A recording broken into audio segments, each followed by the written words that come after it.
Hello and welcome to the Global Church Project. I'm Graham Hill. As Executive Director of Evangelicals for Social Action, Nikki Toyama-Szeto guides the execution of their mission and vision. Nikki came to Evangelicals for Social Action with a long history of working with leaders of faith communities to help ignite a passion for biblical justice amongst the global church. She speaks and trains leaders globally. Her passion is to see the church embrace justice, mercy, humility, and reconciliation. She writes and speaks from her experiences as a leader in organisations like International Justice Mission and the Urbana Conference. In addition to her vocational ministry, she serves on the board of Interserve USA, Missio Alliance, and other groups. She's written articles on gender issues and multi-ethnicity for various magazines, and she serves as a leading voice for Missio Alliance. Her work was profiled in Christianity Today's Who's Next and Rejuvenate Magazine's 40 Under 40. She was a co-editor of the book More Than Serving Tea, a collection of essays, stories and poems looking at the intersection of race, gender and faith for Asian American women. She also co-wrote Partnering with the Global Church. She edited the Urbana Onward series as well. Additionally, she is a co-author of The God of Justice. Nikki also co-authored a paper on the pursuit of shalom in the face of violent injustice for the Micah Global Consultation. Much of her insights stem from her experiences living amongst the poor in the slums of Nairobi, Cairo and Bangkok. She helped to develop and direct Global Urban Trek, an urban immersion program designed to challenge students to use their majors on behalf of the world's poor people. Nikki, welcome to the Global Church Project. Thank you. In partnering with the Global Church, you talk about what partnerships look like. Mm-hmm. Can you describe to us why it's important to engage in proper partnerships for mission today? Yeah, I think when partnering with the Global Church, one of the things that's very important is some of the stuff that's invisible. So I think I have been encouraged and find it very hopeful how many churches do recognize how important it is to get outside of their own social context or national context and to see what it is that God is doing in another place. But I sometimes find that while the intention for partnership is very good, what they really mean is we want to do this on our terms and in our ways. And so I think authentic partnership really means coming in with a genuine curiosity about what that looks like. There's a vulnerability in all of this that might result in a little bit of divestment of power. It may not look like what you intended. You may not have the control or the outcomes, but to go in with this desire and a curiosity for relationship first, I think, is part of what yields really fruitful partnership, especially across significant boundaries and differences. Yeah, and why is such partnership so important for mission? Oh, I think because without partnerships that go across boundaries, that we are really tempted to build God in our own image.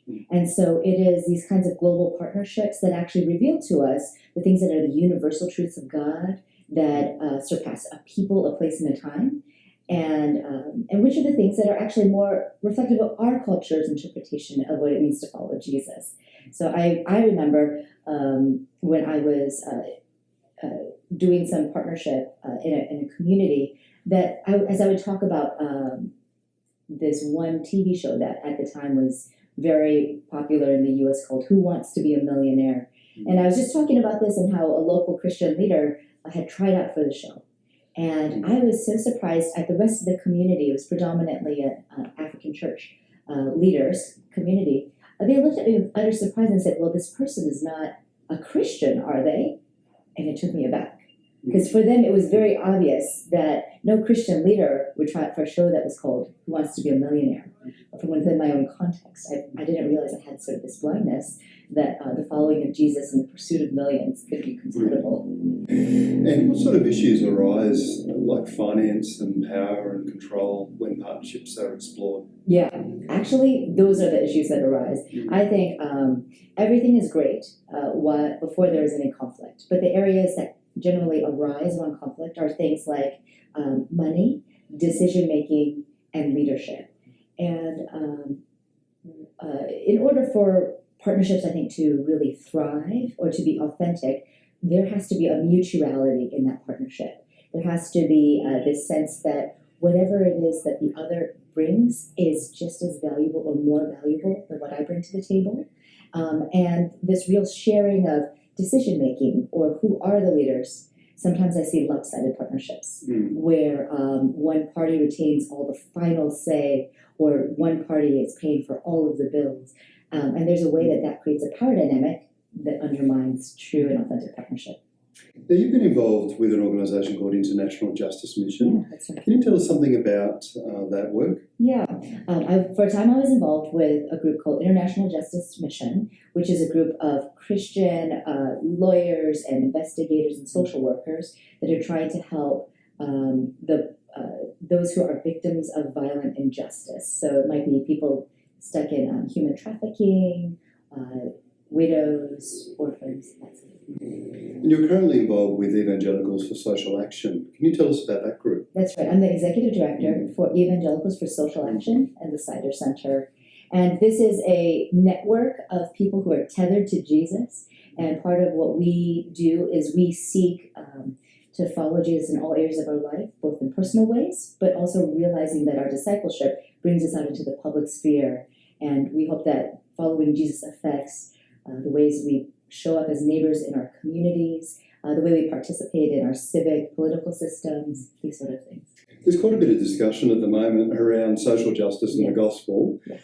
And is it possible to be an evangelical and to pursue social justice wholeheartedly? What are some of your reflections on those issues? I absolutely think that evangelicals can participate authentically and honestly with social justice. In fact, I think that it's absolutely part and parcel of the gospel.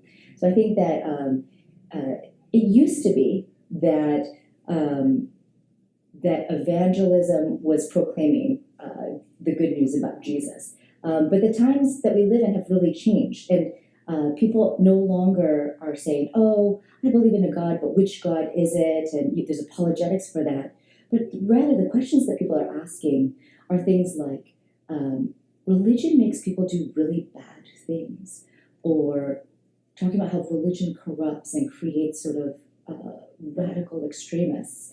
And I think that social justice is actually discipleship in the public sphere. And part of that is a way of testifying to both the power of God as well as the good and kind and compassionate character of God. And so that's, I feel like, is actually a significant task for evangelicals today, as many parts of the world are entering into a post-Christian season of society. How do we start to see evangelism and social justice as two cogs of the same wheel rather than separating them? Absolutely. I think of them as two sides of the exact same coin. Yeah. And I think at one time, a proclaimed gospel was what was needed for the times. That's the time when I had my evidence that demands a verdict in one hand, because it was questions about debate and there's a good God, but which one? But these days, people no longer assume that God is good. I remember I used to work on campus ministries, and one of the things that one of the folks said to me that really stuck in my gut, she said, religion makes good people do really bad things. And that I feel like is some of the invitation, where how can the people of God testify to the good and kind and just character of God? So I found that as we lock arms and advocate for the poor, the oppressed, those on the margins of society, that has also, for the people that we are sort of locking arms with side by side, has awakened a curiosity to them as we sort of in our actions testify to the reality of God. Sometimes I hear some people from a particular sector of evangelicalism complain or lament that it looks like young people only care about social justice and those sorts of issues today, and not about gospel proclamation. And then sometimes you'll hear concerns going back in the other direction. You only care about gospel proclamation, you don't care about people's whole lives. Yeah. Well, what do you see? Do you see that those caricatures are accurate?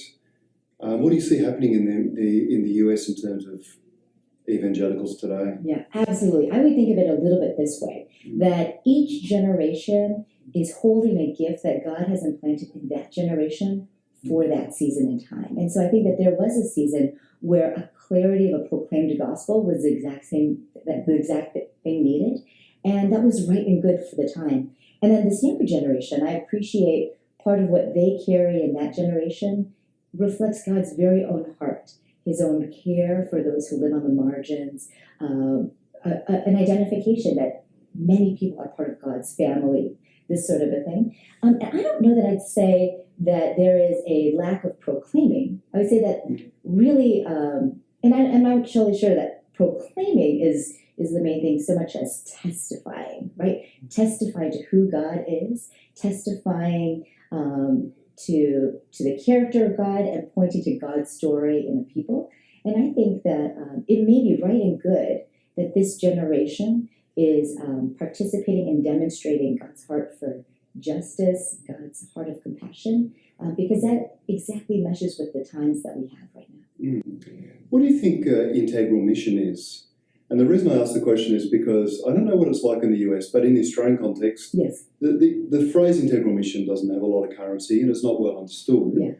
I don't know how that plays out in America, but what would be your sense about what that even means? Yeah, so it sounds better in Spanish, doesn't it? Yeah. Misión integral. So in my head it's always Misión integral. Yeah. And so when I think of it, I think of it as a holistic mission. Yeah. Which the other way that I would say it's and then I have a little bit of trouble these days with the word mission. Yeah. But so if we sort of replace it's this holistic intention of the gospel's ability to enter into the whole of life, into the whole of my own personal life, but into all of the relationships that I have, and in all of the spheres, the neighborhoods, the systems that I participate in, as well as the whole of the created world in which I exist. So I think that's what I think of when I think for me, it's integral mission, which is Misión Integral, which is holistic mission. Kind of this whole life discipleship is the way that I would look at that. And I look at that as the good news of Jesus breaking in and entering into all of those relationships and spheres. At this point, I think part of what that means is testifying to the power of God, as well as the demonstration of God's goodness and justice. When did you first get interested in issues around justice? Yeah, I think I was involved in student ministry at a campus called UC Berkeley in Northern California. And in the 60s, UC Berkeley was a little bit of this hot spot for college activism. And I think being in that space really caused me to wrestle with both the good and some of the negative implications of Christianity. I saw both this good, the way that life with Jesus set oppressed peoples free, spiritually oppressed, but also physically oppressed people. And I also saw how Christianity sometimes was carried on the backs of some pretty terrible things, like the Crusades or some of these different enterprises that actually worked to suppress the image of God in people. And so I think actually it was my own personal experience of wrestling with my race and my gender and feeling like those were obstacles for me to experience God. As I wrestled with, why am I not like this? Wouldn't it be easier for me to follow Jesus if I didn't have the baggage of being Asian or of being a woman? But began to see those obstacles as God's gift to me. And I began to recognize that there is a way that all of these different communities hold something that they understand about God's heart. And that really ignited for me a passion for justice, which is the removing of some of these obstacles that are keeping people from sort of presenting for the whole body of Christ these good things that God has put in them. How do we get better at hearing each other? Because you talk about, I get a sense when I listen to you about the importance of adopting a learning and listening posture. Absolutely. Yeah. We seem to be talking over each other and at each other these days a lot on social media and particular groups. So how do we get better, do you think, at a different kind of posture? Absolutely. A couple of thoughts on that. I think one of the things that we can do to be better is to cultivate a genuine curiosity. Even as you hear somebody who say something that you really disagree with, being able to say, I disagree with that.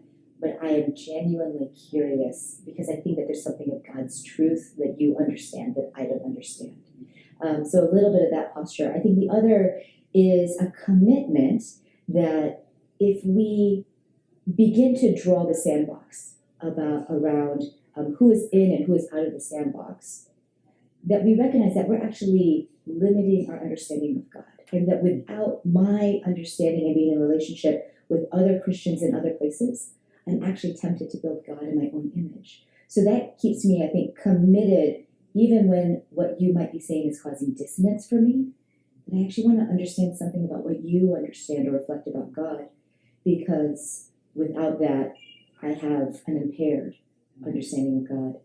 So one of the programs that we have is a program of in ESA. It's a program that does dialogue across difference. And one of the tenets of that, which I love, is called a unity that's deeper than agreement. And I think these days, where we're so factioned and separated, we tend to clump by those we agree with and those who think the same things. And instead, I think we need to look and go, we are the family of God. And there's a unity in that that is deeper than us agreeing with each other. So what does it mean to hang in that relationship and have that kind of conversation? Yeah, there seems to be a bit of a temptation to shame the other as well, as being at odds with the pure truth or whatever it is we tend to, however we would characterise it. Yeah. Do you see attempts amongst younger evangelicals in the US, for instance, or further afield, to try to change those behaviours and come together in a different kind of posture? And where do you see attempts to do that? In a different kind of posture, so not so much of this sort of segmenting. Yeah, more open and engaged and listening and attentive to the other. I don't know among younger evangelicals if what I have seen is that kind of a posture. I think one of the things that I've seen in younger evangelicals has been the reduction of the things that might offend. And that's both wonderful. There's a graciousness that comes with that. It's also a little bit of a concern, because I think part of what it means is that people are removing their differences in order to sort of make a peace. But in doing so, I think we're missing the heart conversations that can sometimes exist. So I see a little bit of a trend towards this reduction and removal of the things that are dissonant. The other thing that I see, which is not just the evangelicals, is a stronger clumping and a pulling back. So I think we need to introduce a graciousness into our civil discourse, that just because someone says one thing wrong does not mean that they're a bad person. That instead, how can we, I think there's sort of like a rebuke culture, there's sort of a pile on, there's a focusing on the one mistake and magnifying that. And I think it's exacerbated by social media and the lack of authentic relationships to undergird some of these things. And that to me is a real concern. So I wonder if there's a way that Christians could model a different kind of a discourse across difference. Because of any group, don't we have more at stake in terms of, like, we're actually family with each other. Shouldn't we be able to have conversations that don't result in name calling or in changing people's minds? Now, you wrote a book, More Than Serving Tea. Yeah. Can you tell us what was the main message in that book? Yeah, the main message really was looking at, for Asian American women, that there were these multiple poles or polarities that we existed in between. And it was looking at the in-between space of all of that. And one of those polarities is gender, kind of a faith that seems mostly formed for men but living as women. And then as Christians, it was a faith that seemed very Western but culturally being sort of a more Eastern mindset. So it was across faith and gender, and then trying to understand what it means to when feels like our culture sometimes pulls us towards God and sometimes competes with God. So we were looking at those different pushes and pulls, and what does discipleship look like, or what does following Jesus faithfully look like in the midst of all of those tensions and pressure cookers. What are some of the struggles and challenges and opportunities and benefits of being an Asian American woman in North America? Yeah, absolutely. So I think one of the things that's in the process of writing the book and talking about it that's been very interesting is to discover that for Asian Americans, when you immigrated into the U.S., the cultural ideals were frozen in time. So if you came in the late 1890s, if you came in the 1930s, if you came in the 1970s, that there is this art of that whatever it meant to be the ideal Asian woman at that time, it's frozen in time. And that for the diaspora communities in the U.S., there was this sort of an ideal that was actually like a 1940s ideal of what it means to be a Christian Asian woman. And our parents or other family members felt very, very threatened as we became more and more Americanized without realizing that those expectations of what it means to be an Asian woman in the 1970s is actually not even true back in the home country. That those roles and expectations are dynamic and have changed as those times have changed. But we are actually being compared to this. So I think there was this sense that you were never quite Asian enough, and that you add Christianity on top of it, and it kind of made into a toxic soup where you were never quite Christian enough either. There were sort of two paths. You could be either a saint or more of a Bathsheba type kind of a thing. And I think one of the things, so those were all these different challenges, because I think as Asian women tried to follow Jesus faithfully, they were not experiencing the abundant life, the freedom in Christ that was promised. And instead it felt more like layers upon layers of expectations. But I think the really great news in that is really finding out that that our gender and our culture are actually God's best gift for us. For me to discover that God could have chosen any gender, He could have chosen any ethnicity, but these are the ones that He chose for me to have in this time and place. And it wasn't that God was trying to give me obstacles to overcome, but rather there was something in that was a gift for me, that was also a gift for the wider church. So it was an encouragement for me to understand, what is it that I know about God, maybe a little bit more because of the kinds of experiences that I had, and also what are some of the blind spots that I have. How do issues around, I know it's a bit of a horrible word, intersectionality, but issues around race and gender, education, economic access, and the interplay between all of those, how do you see them working out in the life of most churches? I feel like a lot of churches don't actually deal at the intersection points. It's a lot of binaries. Are you this or are you this? There's a ministry for this and for that. And I think it can be really challenging because you always feel like you have to leave something at the door. But for me as an Asian American woman, my experience, because the Japanese American culture in which I grew up, the East Asian culture in which I grew up, have really strong expectations of what it means to be a man, of what it means to be a woman, that actually for me to be an Asian American woman, all of that's intertwined. So it's hard for me to sort of speak on one side without leaving the other. And I think it's actually this beautiful picture of what it means to be a Christian, that there is a way that we have to navigate all of these different identities, but also stay true to kind of our allegiance and our alignment with the kingdom of God. And there's a lot of connection between identities, power, privilege, and so on. Absolutely. How do you see power and privilege and control, access, all of those sorts of issues playing into this dynamic? In our particular context, there's a Me Too movement, which has become a church too movement, and that's really brought sort of gender to the fore. And then I think within our context as well, race has really come to the forefront, kind of the way that some of our public justice systems are pretty broken and blind around race, all of that. So that's all the environment in which our churches are pastoring people and trying to help them to be faithful. And I think one of the things that is really interesting is that those conversations are very, very messy. Right? When you talk about issues of people, differences across like socioeconomics, across race, across gender, across a lot of different identities, that you start to really talk about questions of power and of who's kind of creating spaces and on whose term we're having the conversation.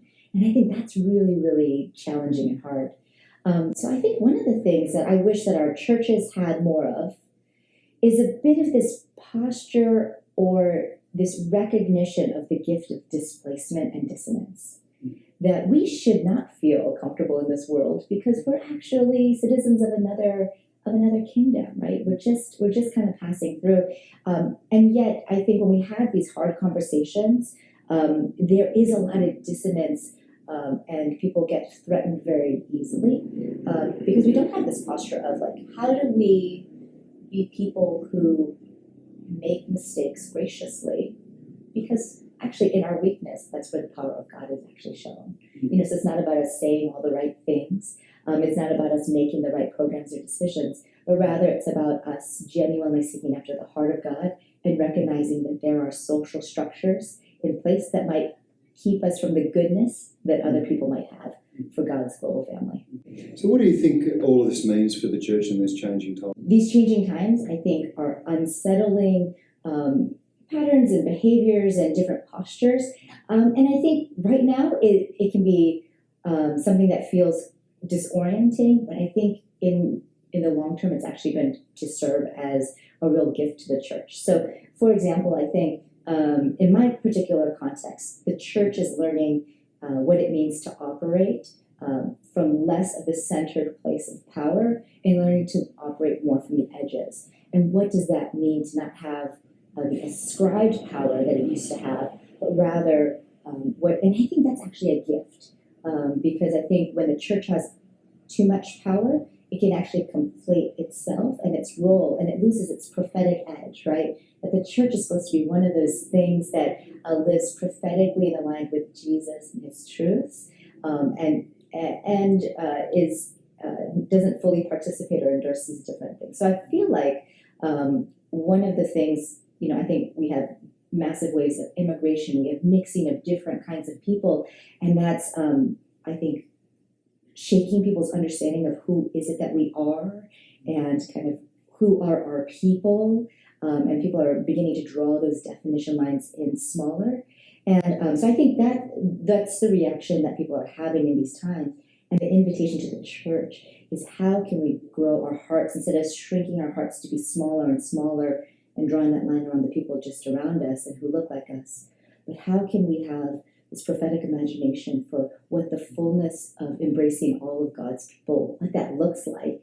And some of the ways that is challenging some tried and true things that we hold dear in our beloved. But I do feel like when you shake those and rattle them, that you find God in more fullness underneath that. So I think if we can get past our holding on to what we really need God to be for us, and have a little bit of this posture and trust of God genuinely loves us and is present with us, that some of what we might find might be actually refreshing and healing and helpful.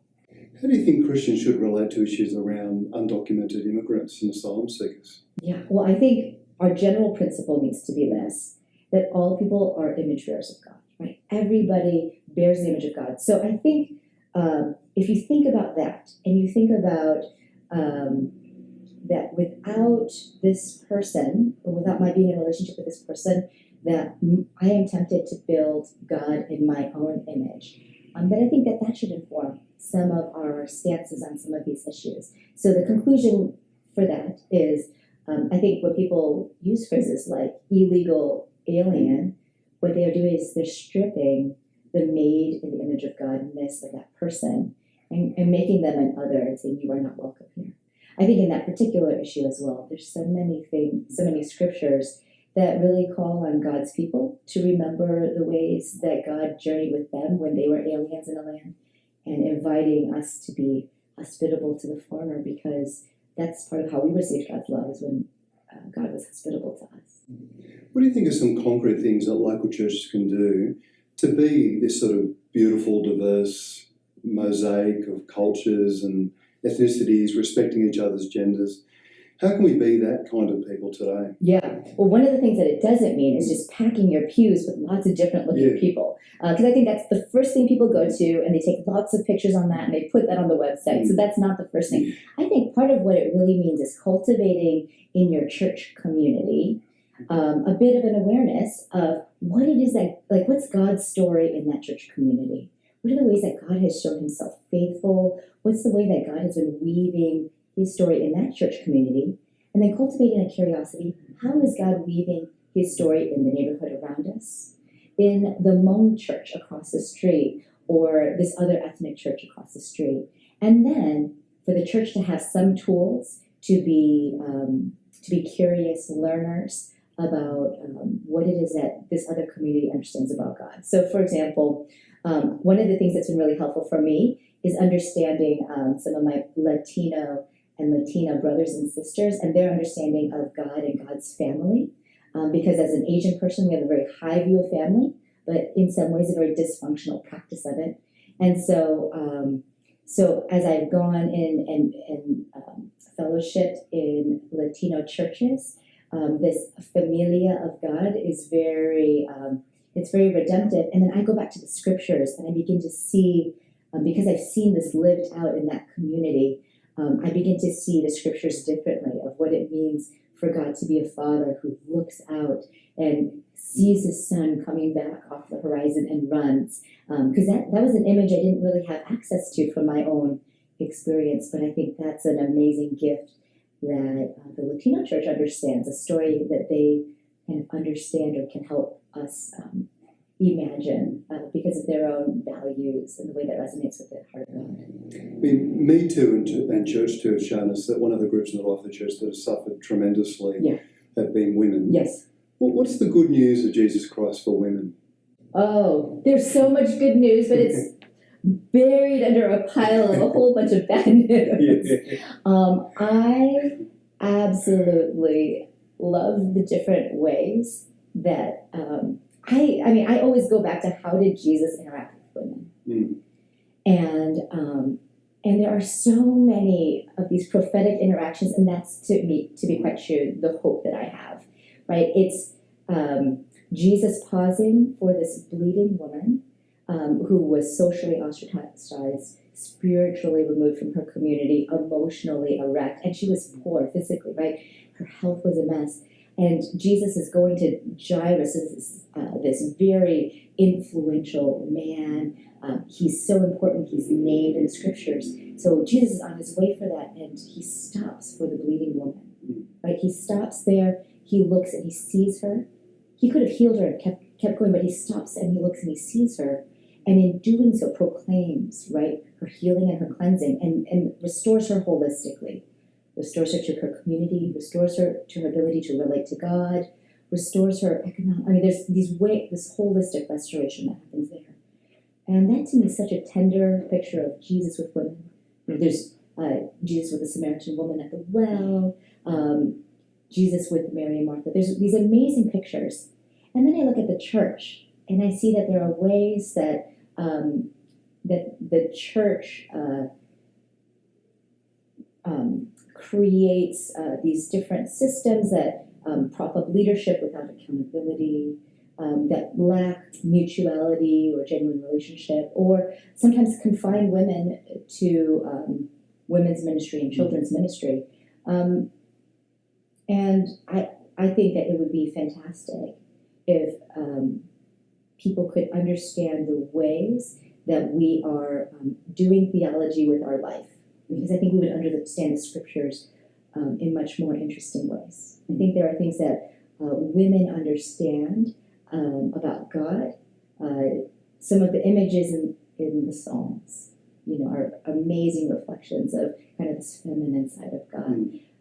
And so I would love to hear more women having space to share the ways that they are seeing God's story, living their story. I think it'd be a great thing for the whole church. What do you think are some of the ways that churches and pastors can amplify and honour the voices of women? Yeah, absolutely. I think the first thing is by listening to the women. What are the things that the women are seeing? And asking them, what are the things that you're seeing for our church community? What are the things that, as pastors, you want us to be aware of? That sort of a thing. So I think that's one of the first things. Another has to do with creating spaces for women's voices to show up authentically. And I think, and encouraging folks that there is a way that they see God that is a gift for the broader church to understand, and probably modeling that out. Some of the things that would be helpful is to ask the women both what they're seeing or what are the concerns that they have, because I do find that those perspectives are pretty amazing and pretty helpful, and asking the women to step in leadership in ways that are appropriate, that I think it is frustrating to me when churches talk about a leadership gap, and yet they have left half of their congregation sitting in the pews. And I think that there are ways that you can be faithful to whatever your theological convictions are, but and at the same time, beginning to sort of see where are the spaces that we can invite people to contribute kind of their leadership giftings, and that means contributing their voice, their perspective, and giving them the power and the decision making to act upon those things. What do you think are some ways that we can tell whether the systems and structures of our church organisation are inhibiting the voices of women or people of particular ethnicities? I think by asking people that. But here's the thing. If you just say, and I would say it this way, you could ask the question in your own church, are there behaviors and practices that we have that feel like they are silencing different corners of our church or different people in the church? I think you could ask that question straight out. But I think if the church leadership has not demonstrated trustworthiness with difficult feedback, then they will not receive the trust that is extended with honest feedback, if that makes sense. Yeah. So I think there's a little bit of, you have to exercise these muscles of, and I would start on something a little bit easier. Church leadership asking you about something and then showing, this is how we heard what you said. These are the things that changed as a result. And as you do it, then you start asking harder questions. Are there ways that the practices of the life of our church feel like they are silencing or pushing more to the margin? The other way I think of it is asking folks, is there a way that we talk about God that makes you check part of yourself at the door? Is there something you have to leave behind as you come into this church in order to, in a sense, participate in the life of faith here? And asking people, what is it that you're checking at the door? Because that's all the goodness. That's the good stuff of the meal that's being left at the door, because that's the stuff that's not easy and probably will be, it's in those spaces that God might be revealing kind of new and exciting things about who he is. What do you love most about what you do?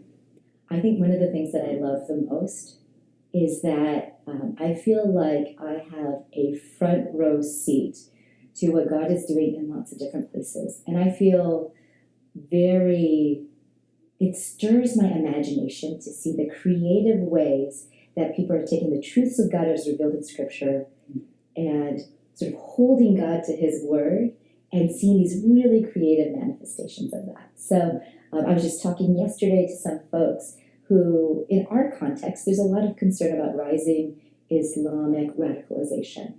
And what they were talking about is where they work in this Asian context, they weren't working to address that, but what they were working to do was address access to education for children. And part of what they've done is, as they are engaging with family and engaging with children, they're seeing this decrease of the radicalization of the youth as people are participating in these learning centers. And I love when the people of God are accidentally participating in addressing some of society's most pressing questions or problems. That, to me, feels like the sweet spot of what the church is, right? That the church is reimagining what love and life looks like, that the church is reimagining what love made visible looks like, and doing it in a way that's actually really putting a finger on some of the most challenging things going on in our society. So, what do you hope will be the lasting contribution of Evangelicals for Social Action, and for you in your particular role? One of the things that we find as Evangelicals for Social Action is that for some people, we are the last spiritual stop before they're about to ditch Christianity. That for them, their ability to see some of these justice issues and the blindness of the church or the silence of the church on some of those things have been disconcerting. That as evangelicals for social action, we find that we are sort of in the trenches with some of these folks. And so part of what I hope will be true is that lots of people will find that there is something that God put in them and in their heart that is a gift for the broader church. And this sense of God's delight in who they are, and this sense of invitation to be a part of God's community. I feel like there's so many young people who sort of say, oh, I can't be a Christian because I don't ... I don't vote this way, I don't believe this, or, and those are false barriers to being part of the family of God. And what I hope instead is people will experience the family of God as this dynamic and creative space where radical love is made visible. That's what a little bit of what I hope will be true for ESA, that we might be a little bit prophetic or try to live that out in a way that might be salty and then sort of season the places around us. What's most misunderstood about the things you say? Oh, so much of it is misunderstood. I think one of the things that's really misunderstood is that, oh, but you're capitulating to society and you are catering to the whims of society and you don't want to be rejected by society. And so you've taken on and sort of fit Christianity to follow these sort of things. But the thing that I believe is true about Jesus is that I believe that Jesus' truths are universal, and I believe that they are the words of life for this time and this place. And so I think that there is a way that some of what we're trying to do and some of our intentions can be seen as a response of a moment rather than part of an arc of faithfulness that is deeply rooted in kind of the foundational truths of Scripture. So for me, Isaiah 58 is something that's really powerful for me because in there is a passage that talks about how justice done today and in this moment has the ability to rebuild ruins, so that's a reference to the past, restore streets to live in, and set up a foundation for the future.